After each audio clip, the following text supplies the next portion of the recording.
बापरे, एवढी गर्दी. नमस्कार मंडळी, नमस्कार. फेकू चंदू आला बाबा. अरे चंदू नाना, या हो जरा. काय मीटिंग चालू आहे मंडळी? अरे चंदू नाना, मीटिंग चालू आहे. सहज बसले गप्पा मारत, सगळेजण जमले, गप्पा मारत बसलोय. सगळेजण गप्पा मारतात ते जरा बरं वाटतं आम्हाला. मी चंदू नाना तुला बोलवलं होतं, परंतु फोनवर बिझी होता बाबा, तुझं लक्ष नव्हतं म्हणून मी एकटा आलो इकडे. अरे खेड्याचा येडा, कोणाला बोलतोय तर थांबायचं ना थोडस. माझं अर्जंट काम चालू होतं, माझ्या दिल्लीहून फोन होता. बापरे, दिल्लीहून फोन तुम्हाला? मग मला तर दिल्लीहून फोन येतात, मला मुंबईहून फोन येतात, मला सगळे ठिकाणाहून फोन येतात. अर्जंट काम राहिलं का आधी प्रत्येक जण चंदू नानाला फोन लावतो. काय फोन होता हो दिल्लीहून? अरे मी इंग्लिश मध्ये बोलतो, तुला काय समजणार ते? नाही, काय फोन होता तुला तिकडनं दिल्लीहून? मी इंग्लिश मध्ये बोललो, तुला काय समजणार नाही का? चंदू नाना, तसं नाही, दिल्लीहून काय फोन आला होता म्हणे तुम्हाला? अहो अण्णा, तुम्हाला पण समजत नाही का? जर मी इंग्लिश मध्ये बोलत होतो तर ते तुम्हाला कसं सांगू, तुम्हाला समजणार आहे का ते? बरं जाऊ दे. रात्रभर माझी फोनची घंटी टिडिडिंग टिडिडिंग टिडिडिंग टिडिडिंग वाजतच होती. एवढे बिझी असता तुम्ही? बिझी? अरे मला टाइमच राहत नाही इथे, पण माझा टाइम नाही. सगळे फोनच्या घंट्या वाजतात, पण मला असं चालत नाही. गावच्या मंडळींना भेटणार त्यावेळेस फोन उचलत नाही. चंदू नाना खूप कामाची माणसं आहेत बाबा. कामाचं? माझ्याशिवाय एक पण काम होत नाही. कारण की मला इंग्लिश मध्ये बोलता येतं आणि माझा 50,000 पगार आहे. त्यामुळे प्रत्येक कामामध्ये मी लागतो सगळ्यांना. हा मंडळी, आपला विषय चालू होता. आपण चंद्राला होतो, बंद झाला. या पाकिस्तानचं करायचं काय? हो ना, आपल्या सैन्याने त्याला एवढी अद्दल घडवली. तो पाकिस्तान काही सुधारणार नाही, त्याला अशीच अद्दल घडवायला पाहिजे. भारताने विमानाने चांगला हल्ला केला त्याच्यावर. अरे खेड्याचे येडे, तुम्हाला विमानाचं माहितीये का? तेच तर फोन चालू होते माझ्या दिल्लीला. माझ्याला मी सांगतो, तुम्ही खेड्यातले येडे, तुम्हाला काही माहित नाही काय घडलं ते मला माहिती आहे सगळं. मला फोन आला होता दिल्लीहून. सांगा हो चंदू नाना, नेमकं काय झालं ते? हा, तर झालं असं. ऍक्च्युली मला 50,000 पगार आहे, मला इंग्लिश मध्ये पण बोलता येतं. मी इंग्लिश मध्ये बोलू का? अहो नाना, आम्हाला काही इंग्लिश कळते का? तुम्हाला इंग्लिश कळतच नाही, आणि आता माझ्या इंग्लिश मला बोलता येत नाही. काय चंदू नाना, आता मराठीत बोलतोय ना? अरे तसं नाही नंद्या, तुला काय अक्कल वगैरे काही खेळायचं येड आणि बर्फीला म्हणे पेटा तू? तसं राहत नाही. इंग्लिश शब्द माझ्याकडे येतात, तोंडात येतात ते माझ्या. कारण की मुंबईला फक्त इंग्लिश मध्ये बोलतो. ABCDPQRS, this is my get out. मराठीत सांगणं नेमकं काय झालं? तुला जास्ती माहिती, तू शिकलेला माणूस आहे. आता तू काय बोलला की विमानाने हल्ला केला? विमान त्याला म्हणायचं नाही, हे तू खेळमे. विमान नाही म्हणत त्याला, ते न्यार असतं, ते युद्धासाठी वापरतात. काय म्हणतात त्याला? हो पाटील, त्याला म्हणतात राफेल. राफेल विमान असतं ते, राफेल. ते राफेल गेलं आणि पाकिस्तानचा पाटा पाडून टाकला. राफेल म्हणजे काय आहे ते?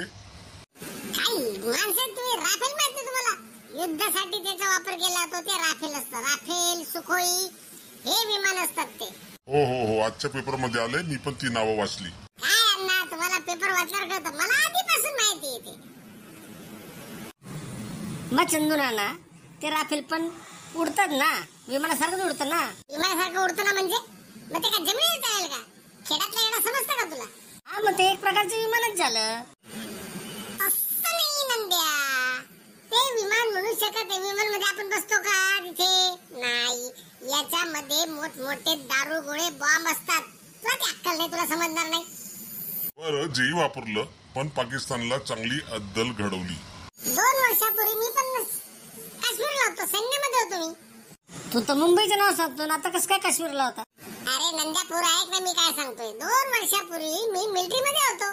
त्याच ते विमान चालवायचो, राफेल, सुखोई हे विमान चालवायचो मी. नुसता पुढ्या मारतोय हा खोटारडा एक नंबरचा. नंद्या काय खुसुफुसू करतोय? आणि तो यापूर्वी कधी बोलला नाही ना, म्हणून म्हटलं खरंच होता का काश्मीर. पण मला तिकडनं यावं लागलं, कारण की मुंबईच्या कंपनीवाल्यांनी सांगितलं आमची का तुम्ही जर आला नाही तर कंपनी बंद पडून जाईल. त्यामुळे मला मुंबईला यावं लागलं. नाही तर कालच्या युद्धामध्ये मीच गेलो असतो, राफेल मीच उडवलं असतं. पण मी ती नोकरी सोडून दिली, म्हणून मला सगळी नाव माहिती. सुखोई, राफेल, मी तर घराकडे फिरायचो त्यावेळेस तिथे. बापरे, चंद्रनाथ खूप डेअरिंग बाज येतो. डेअरिंग बाज माझ्यासारखा डेअरिंगबाज माणूस मुंबईमध्ये नाही. सगळे सांगतात चंदू नाना तुमच्यासारखा डेअरिंगबाज माणूस आम्ही बघितला नाही. नाही तू ते का राफेल ते तू उडवायचा. मी अरे नुसतं गिनगिनात फिरवायचे मी, इकडनं तिकडनं इकडं चालू पाकिस्तानला चक्कर मारायचे, पाकिस्तानला घाबरायचे. हा चंदू नानाच असेल असं घाबरायचे ते मला. पाकिस्तानवाले तुम्हाला ओळखायचे त्यावेळेस? ओळखायचे, त्यांना माहिती होतं माझ्या दरारा कसा आहे.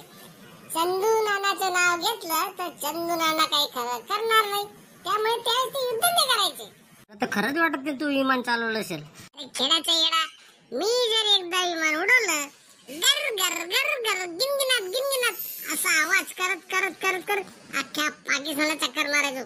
ते म्हणायचे चंदू नाना बसलाय, काही खरं नाही आपलं. तिथे लट्टापट्टा करायचे पाकिस्तानचे लोक.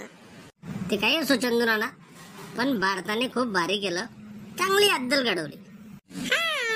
भारताने मस्त केलं. मोदी साहेबांनी खूपच छान निर्णय घेतला. नाव काय होतं माहितीये का तुम्हाला?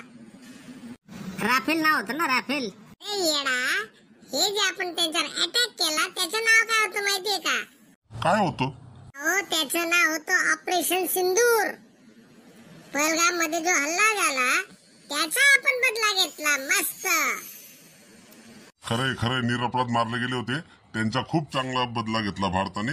ऑपरेशन सिंदूर खरंच खूप छान वाटलं मनाला. आता पाकिस्तान नीट होऊन जाईल. नीट?